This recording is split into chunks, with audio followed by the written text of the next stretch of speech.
Good morning. Today is Monday, December 12th, and this is your weekly budget brief from National Priorities Project.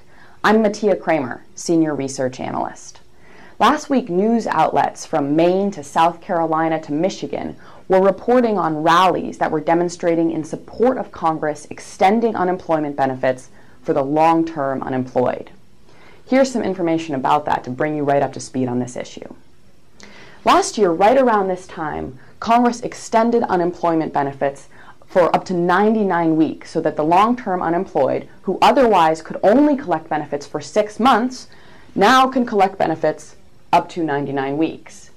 But that's a provision that expires at the end of this month, December 31st, just a couple of weeks from now. The National Women's Law Center recently reported that almost half of all unemployed workers are the long-term unemployed.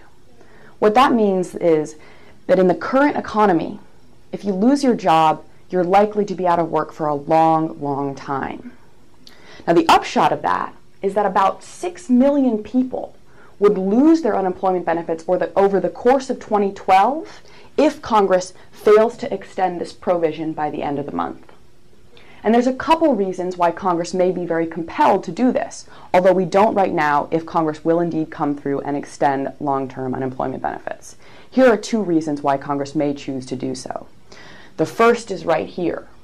By extending benefits for the long-term unemployed, keeping them at this 99-week mark, Congress is likely to help millions of Americans from slipping into poverty as they deal with unemployment, unable to find a job in the current economy. But there's another reason why Congress may want to extend these long-term unemployment benefits, and it's a little more complicated than this one. The Center on Budget and Policy Priorities has investigated how different kinds of government spending help to spur the economy and create jobs. And they found that the most efficient way of government helping to create jobs with its different kinds of spending is by sending aid to the unemployed. You might say, what? How could aid to the unemployed help create jobs? That doesn't make sense at all. Here's how it works. When the government is looking for ways to help spur along the economy, mostly what they're trying to do is to get people to spend money. They want consumers to spend money. They want businesses to invest in things, to manufacture more. They want confidence in general to be greater so that everybody across the board will spend.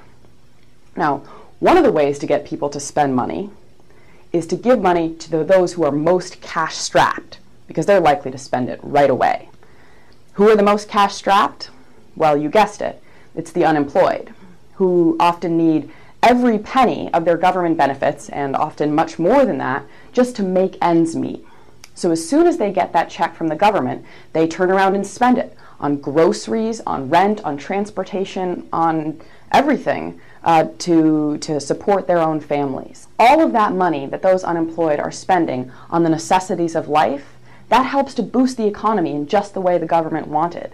What it means is the businesses where the unemployed shop have more money in their cash registers.